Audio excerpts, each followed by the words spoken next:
नवी दिशा अकॅडमी या YouTube channel आपल्या सर्वांचं स्वागत आहे. विद्यार्थी मित्रांनो, पोलीस भरती संदर्भात आपल्याला खास मुद्दे बघायचे आहे. यामध्ये 90 ते 95% विद्यार्थ्यांना असे वाटते की भरती रद्द व्हावी. या बाजूने सुद्धा मी आहे. 2 नंबर 5 ते 10% विद्यार्थ्यांना असं वाटते की भरती व्हावी. तर मग आता त्याच्यानंतरचा मुद्दा आहे, हॉल तिकीट आलं, पोलीस भरती रद्द होईल का? त्याच्यानंतरचा मुद्दा आहे, 18 जून 2024 ला पुणे येथे आंदोलन होणार.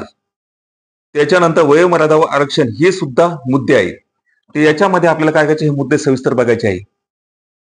आता त्या ठिकाणी 90 ते 95% विद्यार्थ्यांना भरती रद्द व्हावी असं वाटतं. कारण या ठिकाणी पावसाळ्याचे दिवस आहे. कारण यांनी पावसामध्ये काही प्रॅक्टिस केलेली नसते. आता ज्या विद्यार्थ्यांनी उन्हाळ्यामध्ये आणि हिवाळ्यामध्ये प्रॅक्टिस केलेली असते, आता त्या ठिकाणी पेरणीचे सुद्धा दिवस आहे. मग पेरणीच्या दिवसामध्ये काय शेतामध्ये सुद्धा काम करावं लागते. कारण त्या ठिकाणी वर्षाचा त्या ठिकाणी धनाचे आणि पोटा पाण्याचा सुद्धा प्रश्न असतो. त्यामुळे काम करावं तर लागतच आहे. आता त्याच्यानंतर भरती समोरच आली. 19 तारखेपासून भरती चालू होणार. हॉल तिकीट सुटलेले आहे. मग आता या ठिकाणी भरती रद्द होणार का? आता काही जणांना वाटतंय 90 ते 95% भरती रद्द झाली पाहिजे. त्यांचंही सुद्धा खरं आहे. आणि त्याच्यानंतर 5 ते 10% विद्यार्थ्यांना वाटतं की भरती संपून गेली पाहिजे. म्हणजे एकदा डोक्याचा किडा त्या ठिकाणी संपून जातो. पण यामध्ये काय की काही विद्यार्थी उन्हाळ्यामध्ये काही जावळाचे कार्यक्रम, लग्नाचे कार्यक्रमामध्ये गुंतलेले होते. त्यामुळे काही विद्यार्थ्यांचा अभ्यास झाला नसेल किंवा रनिंगची प्रॅक्टिस झाली नसेल किंवा उन्हामुळे प्रॅक्टिस झाली नसेल. याचं नाही, 90 ते 95% विद्यार्थ्यांमध्ये नाही, तर 5 ते 10% विद्यार्थ्यांमध्ये सुद्धा काही जावळाचे कार्यक्रम आणि लग्नाचे कार्यक्रमांमध्ये सुद्धा त्या ठिकाणी केलेले असतील. आता याच्यामध्ये 2 ते 3% विद्यार्थी असे आहेत की त्यांनी मनापासून अभ्यास केलेला आहे आणि रनिंगची म्हणजे ग्राउंडची प्रॅक्टिस सुद्धा केलेली आहे. त्यांना कधी भरती झाली तरी चालेल. आणि त्या 2-3% वाल्यांनाही सुद्धा असं वाटतं की जर समजा पावसामध्ये ग्राउंड आलं की त्याच्यामध्ये आपला नंबर लागला तर 1-2 मार्क सुद्धा त्या ठिकाणी इकडच्या तिकडे व्हायला नको. तर त्याच्यामुळे त्यांनाही सुद्धा वाटतं की भरती पुढे व्हावी. आणि काही जण असे असतील, आता फॉर्म भरलेला आहे, भरती त्या ठिकाणी संपून गेली पाहिजे, म्हणजे हा डोक्याचा किडा निघून जातो. असे काही त्या ठिकाणी विद्यार्थी असतात. परंतु विद्यार्थी मित्रांनो, असं त्या ठिकाणी वाटत नाही की काही विद्यार्थ्यांना असं वाटतं. ते 5 ते 10% वाल्यांना वाटतं जास्तीत जास्त. आणि 90 ते 95% वाल्यांना, काही विद्यार्थ्यांना सुद्धा असं वाटत असेल की त्या ठिकाणी जर समजा पोलीस भरती त्या ठिकाणी चालू झाली तर यांची अकॅडमीला रनिंग करण्यासाठी नसतात का? अरे आजकाल तुम्हाला सांगतो, जे अकॅडमीवाले अकॅडमी घेत होते, काही समजा उदाहरणार्थ त्यांचं म्हणजे ते गेले, वर गेल्यानंतर त्यांचं त्या ठिकाणी अस्तित्व थांबलेलं असते. अकॅडमीवाले तुमच्या एकट्या दुःख्यावर त्या ठिकाणी त्यांची अकॅडमी नसते. किंवा पोलीस भरती झाली त्या ठिकाणी अकॅडमीचे रनिंगचे मुलं थांबत नाही. किंवा आर्मी भरती झाली तरी त्या ठिकाणी अकॅडमीमध्ये मुलं जे येतातच आणि त्या अकॅडमीमध्ये प्रॅक्टिस करतातच. त्याच्यामुळे तुमच्या एकट्या दुःख्या वाचून त्या ठिकाणी अकॅडमी बंद कधी पडत नसते. आज भरती झाली, 4 विद्यार्थी शिल्लक भरती झाले त्या ठिकाणी, तर काय 4 विद्यार्थी 4च्या ठिकाणी 10 विद्यार्थी शिल्लक वाढते, हे महत्वाची गोष्ट आहे. पण आज जे मी बोलून राहिलो ते कोणत्या दृष्टिकोनातून, जे विद्यार्थी तयारी मनापासून करतात त्यांना फटका बसायला नको. सगळ्यात महत्वाचा मुद्दा हा आहे. आणि काही विद्यार्थ्यांना असं वाटतं फटकन त्या ठिकाणी व्हायचंय की त्या ठिकाणी समजा नोकरी मिळेल तर लगेच आपलं लग्न होईल. काही विद्यार्थ्यांना असं वाटतं नाही मिळेल तरी आपलं लग्न त्या ठिकाणी करून मोकळं त्या ठिकाणी शेतामध्ये काम करता येईल, नाही तर कुठेही काम करता येईल. असे काही विद्यार्थी असतात. तर विद्यार्थी मित्रांनो, थोडं थांबा, गडबड करू नका.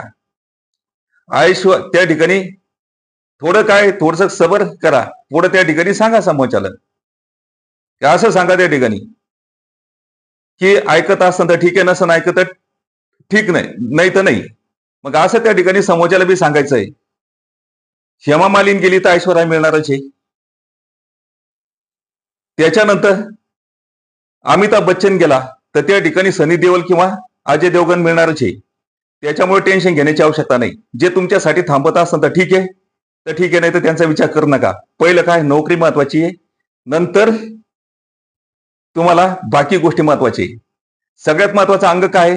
1 नंबर तुमचं शरीर महत्वाचं आहे, 2 नंबर शिक्षण महत्वाचं आहे, 3 नंबर तुम्हाला नोकरी किंवा चांगला व्यवसाय महत्वाचा आहे, 4 नंबर पैसा, गाडी, बंगला. त्याच्यानंतर बॉ आणि बाईचा नंबर लावा. नाही तर बॉ आणि बाईचा नंबर आधी लावला तर तुमच्या जीवनाचा धिंगाणा झाल्याशिवाय राहणार नाही.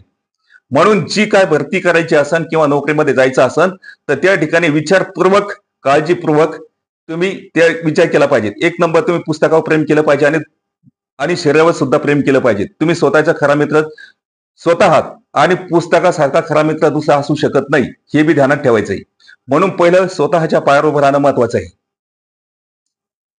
तर आता त्या ठिकाणी तर त्यामुळे दोन्ही प्रकारचे विद्यार्थी असतात, तर त्यांनी चांगल्या प्रकारे विचार करायचा आहे, एकत्र यायचं आहे आणि भरती 1 ऑक्टोबर नंतर केव्हाही त्या ठिकाणी व्हायला हवी आणि 1 एप्रिलच्या अगोदर व्हायला हवी. तर असा हा कालावधी सरकारने चॉईस केला पाहिजे की त्यामुळे कोणत्याही विद्यार्थ्यावर अन्याय होणार नाही. 2 नंबर त्या ठिकाणी हॉल तिकीट आले. मग आता हॉल तिकीट आल्यानंतर बरेच विद्यार्थी खुश असेल की नाही आता हॉल तिकीट आलंय, आणि काही विद्यार्थी बरेच विद्यार्थी नाराजी सुद्धा झाले असतील की नाराज जास्तीत जास्त झालेले असतील की त्यामुळे काय होईल की हॉल तिकीट आला आता काही होत नाही. पण तुम्हाला एक सांगतो, आरोग्य सेवकची भरती झाली तर त्याच्यामध्ये विद्यार्थी बसमध्ये होते, ट्रॅव्हलमध्ये असतानाही सुद्धा आणि सेंटर जवळ पोहोचले, काही सेंटर वर पोहोचले असतानाही सुद्धा आरोग्य सेवकची भरती कॅन्सल झालेली आहे. तुम्हाला माहिती आहे, बऱ्याच भरतीच्या संदर्भात असं घडलेलं आहे. तर त्यामुळं भरतीच्या आदल्या दिवसापर्यंत काही पण होऊ शकते, हे पण ध्यानात ठेवा. आणि तुम्ही जर चांगल्या पद्धतीनं प्रयत्न केला तर हॉल तिकीट जरी सुटलेले असेल तर भरती पुढे ढकलू शकते. हा तुमचा अधिकार आहे. त्यामुळे एकत्र आलं पाहिजे. जे आपल्या परिक्षेत्रामध्ये जे समजा अधिकारी असन त्यांना आपण त्या ठिकाणी अर्ज दिले पाहिजेत. त्याच्यानंतर जे काही आमदार खासदार असतील त्यांच्या कानावर हा विषय टाकला पाहिजे आणि हा त्या ठिकाणी गृहमंत्री आणि मुख्यमंत्री यांना सांगून त्या ठिकाणी भरती पुढे ढकललेली पाहिजे. कारण या ठिकाणी गृह मंत्रालयाचा हा अधिकार आहे. तेव्हा त्या ठिकाणी भरती रद्द होऊ शकते. त्याच्यामुळे जागोजागी आवेदन द्या. आता त्या ठिकाणी पुण्यालाही सुद्धा आंदोलन आहे, त्या ठिकाणी सुद्धा बरेच विद्यार्थी त्या ठिकाणी जात आहे आणि सहभागी होत आहे. त्याच्यामुळं वयोमर्यादा आणि आरक्षणाचे सुद्धा मुद्दे आहे. तर ध्यानात घ्यायचंय, पोलीस भरती रद्द होण्याची शक्यता काय? कारण 18 जून 2024 ला पुणे येथे आंदोलन होणार आहे. मग त्याच्या आंदोलनाची सुद्धा परमिशन घेतलेली आहे. मग आंदोलन त्या ठिकाणी होणार आहे, आमदारांची सुद्धा त्या ठिकाणी साथ असणार आहे. त्यामुळे त्या ठिकाणी की हा जो प्रश्न आहे तर हा कुठं गृहमंत्री आणि मुख्यमंत्र्यांपर्यंत पोहोचणार आहे. त्याच्यानंतर मागे पडलेला जो विषय कोणता, वयोमर्यादा आणि आरक्षणाचा सुद्धा मुद्दा हा मागे पडलेला आहे. तर हा सुद्धा त्या ठिकाणी मुद्दा समोर असल्यामुळं तर ही भरती 18 जूनचं आंदोलन आणि वयोमर्यादा आणि आरक्षण यामुळे भरती पुढे ढकलण्याची शक्यता आहेच. आणि हे जर समजा तुम्ही जोर धरला असन 90 ते 95% विद्यार्थ्यांना असं वाटत असेल की भरती पुढे जायलाच पाहिजेत, तर हमखास तुम्हाला सांगतो, तुम्ही ज्या ठिकाणी आमदार खासदार निवडून दिलेले आहे यांचं म्हणणं तुम्ही त्या ठिकाणी मांडलं पाहिजेत. कारण तुम्ही त्या ठिकाणी जे निवडून दिलेले आई वडील तुम्हीच आहे. विद्यार्थी आणि त्यांचे आई वडील बहीण भाऊ यांच्या एक मतावर एक मतदान देऊन तुम्ही त्यांना निवडून दिलेलं आहे. तर तुमचं म्हणणं यांना ऐकावं लागणार आहे. तर त्यामुळं हे काळजीपूर्वक या ठिकाणी एकत्र यायचं आणि पावसाळ्यामध्ये तुमची कठीण अवस्था त्या ठिकाणी तुमच्या अन्याय होऊ नये असं जर वाटत असेल तर ही भरती पुढे होण्यासाठी आपण प्रयत्न केला पाहिजेत. ही तुमची एकीची खूप मोठी ताकद आहे. तर त्याच्यासाठी प्रयत्न करा, हमखास तुम्हाला यश मिळेल याच्यात मला संशय नाही. तर विद्यार्थी मित्रांनो, आज या ठिकाणी एवढेच मुद्दे आहे आणि हे मुद्दे या ठिकाणी तुम्ही बिलकुल त्या ठिकाणी अंमलबजावणी करायची प्रयत्न करा. रडत बसू नका. रडल्यानं जमत नाही, रडत बसू नका. त्या ठिकाणी काय कागद पुढे करा आणि तुमचं काय म्हणणं त्यांना सांगा. कारण कागदपत्री हे खूप महत्वाचं आहे. कागदाला महत्व आहे, तोंडी सांगण्याला महत्व जास्त नाहीये. कागदाची अंमलबजावणी जास्त होऊ शकते. कारण तुम्हाला संविधानानं दिलेले अधिकार आहे, तर तुम्ही त्याच्यामध्ये कसूर करता कामा नाही.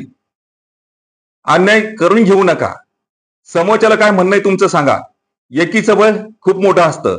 तर त्याच्यामुळे एकत्र या आणि तुमचं म्हणणं मांडा आणि भरती पुढे ढकलून घ्या. आणि अभ्यासामध्ये निष्काळजीपणा करू नका, ग्राउंडमध्ये निष्काळजीपणा करू नका. भरती कधी होते, काय होते हे म्हणण्यापेक्षा दररोज आपली जी संघर्षमय परिस्थिती, जशी युद्धजन्य परिस्थिती असते त्याच पद्धतीने तुमचा अभ्यास चालू ठेवा, तुमची ग्राउंडची प्रॅक्टिस चालू ठेवा. भरती कधी निघाली तरी तुम्हाला यश आलं पाहिजेत या हिशोबाने तयारी चालू ठेवा. बाकीकडे भीतीच्या आड काय चाललं तिकडे लक्ष देऊ नका आणि फक्त आपल्या अधिकाराकडे आपल्याला काय हवंय तिकडेच बघायचं. साच्यामध्ये कोणतेही कामं करा. साच्यामध्ये केलेलं काम असेल तर त्या ठिकाणी लवकरात लवकर आपल्याला यश मिळत असते. तर मग आज या ठिकाणी आपण थांबूया. भेटूया नेक्स्ट व्हिडिओमध्ये. धन्यवाद.